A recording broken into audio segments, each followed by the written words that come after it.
Hello friends, स्वागत है आपका आपके अपने YouTube channel learning by doing में। और आपने अभी तक हमारा चैनल सब्सक्राइब नहीं किया है तो सब्सक्राइब कर दीजिए और बेल आइकन को भी दबा दीजिए। मूव करते हैं मोटिवेशन कोड पे। कुछ अलग करना है तो भीड़ से हटकर चलो। भीड़ साहस तो देती है पर पहचान छीन लेती है। If you want to do something different, move away from the crowd. The crowd gives courage but the identity snatches away. Move करते हैं फर्स्ट क्वेश्चन पे। निम्नलिखित में से किस राज्य ने परिवार के सदस्यों की मृत्यु या स्थायी विकलांगता के मामले में बीपीएल परिवारों को वित्तीय सहायता प्रदान करने के लिए वाईएसआर बीमा योजना शुरू की है? Which of the following states has launched YSR Bima scheme to provide financial assistance to BPL families in case of death or permanent disability of family members? Option है आंध्र प्रदेश, तेलंगाना, तमिलनाडु, केरल। इसका राइट आंसर है आंध्र प्रदेश।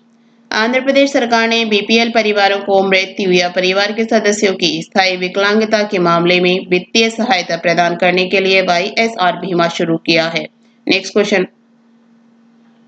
हाल ही में आसन कंजर्वेशन रिजर्व एक Ramsar स्थल बन गया है जो इसे अंतर्राष्ट्रीय महत्व का वेटलैंड बनाती है। यह निम्नलिखित में से किस भारतीय राज्य में स्थित है? Recently, the Asan Conservation Reserve has become a Ramsar site, making it a wetland of international importance. It is located in which of the following Indian states? Option है असम, उत्तराखंड, हिमाचल प्रदेश, मिजोरम। इसका राइट आंसर है उत्तराखंड। हाल ही में आसन कंजर्वेशन रिजर्व एक Ramsar स्थल बन गया है जो इसे अंतर्राष्ट्रीय महत्व का वेटलैंड बनाती है। यह उत्तराखंड में स्थित है। Next question.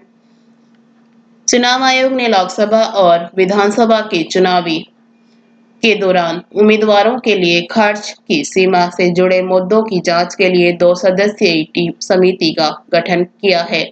इस समिति के सदस्यों के नाम बताइए। The election commission has constituted a two-member committee to examine issues related to spending limits for candidates during Lok Sabha and Assembly elections. Name the members of the committee. Option है सुदीप जैन और चंद्रभूषण कुमार, आशीष कुंद्रा और धर्मेंद्र शर्मा, हरीश कुमार और उमेश सिन्हा, कुशाल कुमार पाठक और मुकेश मीणा। इसका राइट आंसर है हरीश कुमार और उमेश सिन्हा। चुनाव आयोग ने लोकसभा और विधानसभा के चुनावों के दौरान उम्मीदवारों के लिए खर्च की सीमा से जुड़े मुद्दों की जांच के लिए 2 सदस्यीय समिति का गठन किया है। इस समिति के सदस्यों के नाम हरीश कुमार और उमेश सिन्हा है। Next question. निम्नलिखित में से कौन सा राज्य भारतीय पर्यटन सांख्यिकी ITS 2020 के अनुसार 2019 में राज्य में आने वाले सबसे अधिक घरेलू पर्यटकों को आकर्षित करने के लिए शीर्ष स्थान के रूप में उभरा है? Which of the following states has emerged as the top destination for attracting the most domestic tourists to the state in 2019 as per Indian Tourism Statistics ITS 2020? Option है उत्तर प्रदेश, तमिलनाडु, आंध्र प्रदेश, महाराष्ट्र। इसका राइट आंसर है उत्तर प्रदेश।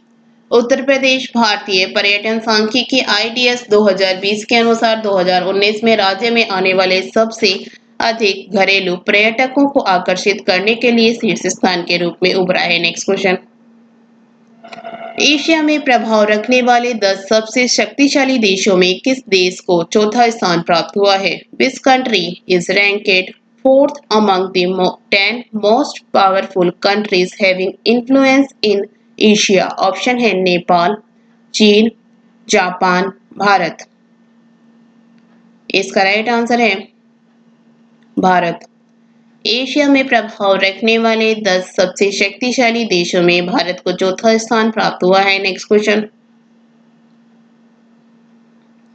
SCO के अभिवक्ताओं की 18वीं बैठक में भारत का प्रतिनिधित्व किसने किया? Who represented India at the 18th meeting of the SCO Advocates? Option है अमन लेकी, मोहन परासरन, रोहितन नरीमन, तुषार मेहता। इसका राइट आंसर है तुषार मेहता। भारत का प्रतिनिधित्व सॉलिसिटर जनरल तुषार मेहता ने किया था। नेक्स्ट क्वेश्चन, हाल ही में किस देश ने नो मार्क्स नो सर्विस नीति को लागू कर दिया है? Which country has implemented the no mask no service policy recently? Option है भारत, बांग्लादेश, चीन, रूस। इसका राइट आंसर है बांग्लादेश।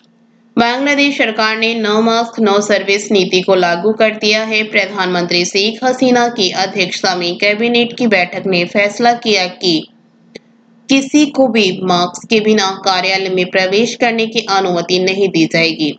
यह निर्णय लिया गया कि सभी कार्यालयों को देश में कोरोना वायरस के प्रसार को नियंत्रित करने के लिए नो मास्क नो सर्विस कहते हुए नोटिस बोर्ड लगाने होंगे। नेक्स्ट क्वेश्चन, हाल ही में जरीन रोशन खान का निधन हो गया, उनका क्या पेशा था? Recently Zareen Roshan Khan passed away, what was his occupation? Option है सेफ, फैशन डिजाइनर, अभिनेत्री, पत्रकार। इसका राइट आंसर है अभिनेत्री। जानी मानी टीवी अभिनेत्री जरीन रोशन खान, जिन्हें टेलीविजन शो कुमकुम भाग्य में इंदु दादी के रूप में उनकी भूमिका के लिए याद किया जाता है, उनका निधन हो गया। नेक्स्ट क्वेश्चन, गुजराती फिल्मों के किस प्रसिद्ध संगीतकार एवं पूर्व भाजपा सांसद का 83 साल की उम्र में निधन हो गया है? Which famous composer of Gujarati films and former BJP MP has passed away at the age of 83? Option है महेश कुमार कनोडिया, नरेश कनोडिया, हितू कनोडिया, हितेन कुमार।